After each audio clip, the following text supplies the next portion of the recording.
Just a reminder to vote in this week's Locals poll, where you decide what deck I take to Locals every single week. Without any further ado, I hope you enjoyed the video.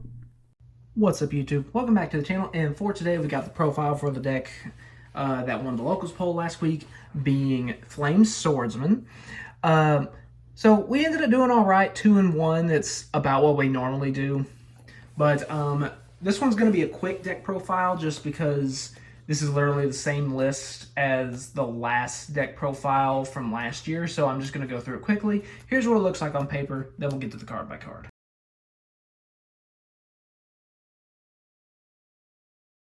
Alright, I'm going to go ahead and do this one in a zoomed out view, just like I said, because we're going to be doing it quickly.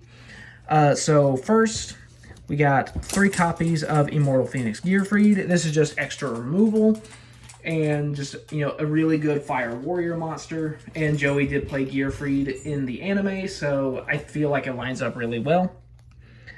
Next, we got 3 copies of Metal Flame Swordsman.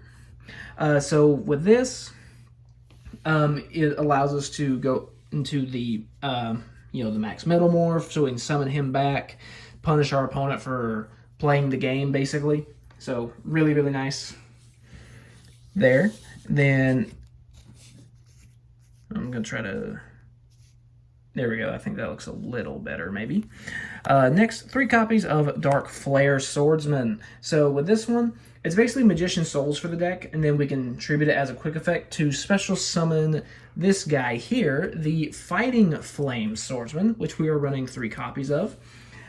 This one, it searches a card that mentions Flame Swordsman when it's normal or special summoned. Then it allows us to dump a monster from the extra deck when it leaves the field. Or deck, or extra deck, rather. Next, 3 copies of Sublimation Knight.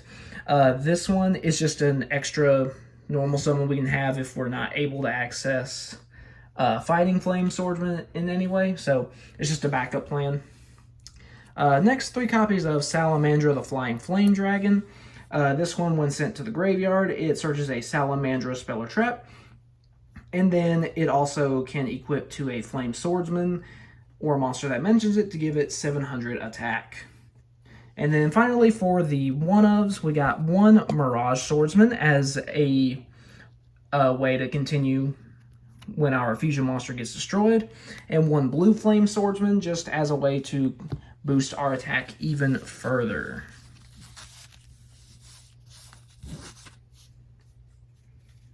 So next, moving on to the spells.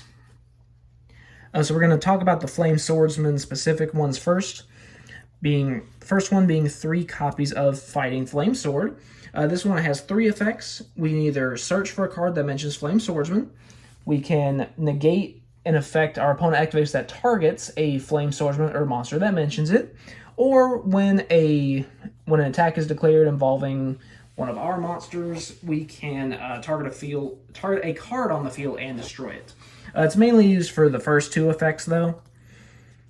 Next, we also have 3 copies of Flame Swords Realm. This one allows us to access our Flame Swordsman just by sacrificing another monster from our hand or field, and it is treated as a proper fusion summon.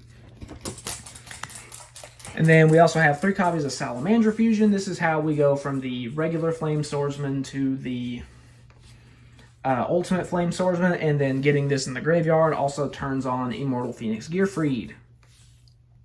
Next, 1 copy of Reinforcement of the Army, just because, you know, it's a warrior deck. You have to run it.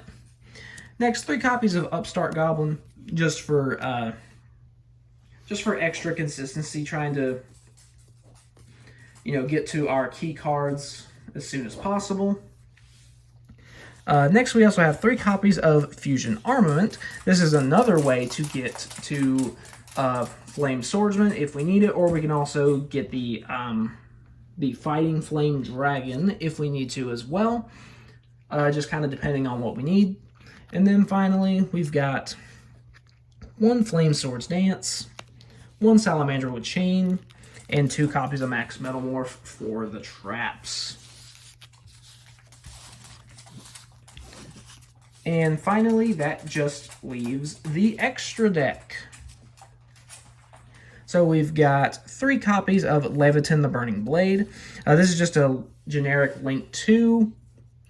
It just takes 2 fire monsters. Basically, if your opponent is running a lot of back row removal, like say for example, if I get matched against like Radiant Typhoon or something, since they have MST, I may summon this guy instead of the next monster we're going to cover to protect the monsters in my back row. Next 3 copies of Ferocious Flame Swordsman.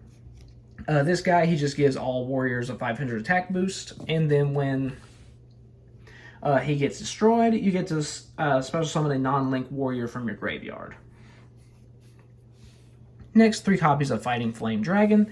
This one is, again, just accessible off of the Fusion Armament when it's equipped to a Flame Swordsman or a monster that mentions it. It can attack twice. And then also, you can dump this to the graveyard with Fighting Flame Swordsman. So, that's another way.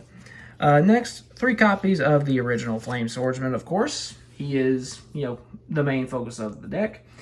And just keeping in with that, we have 3 copies of the Ultimate Flame Swordsman because that's your win condition.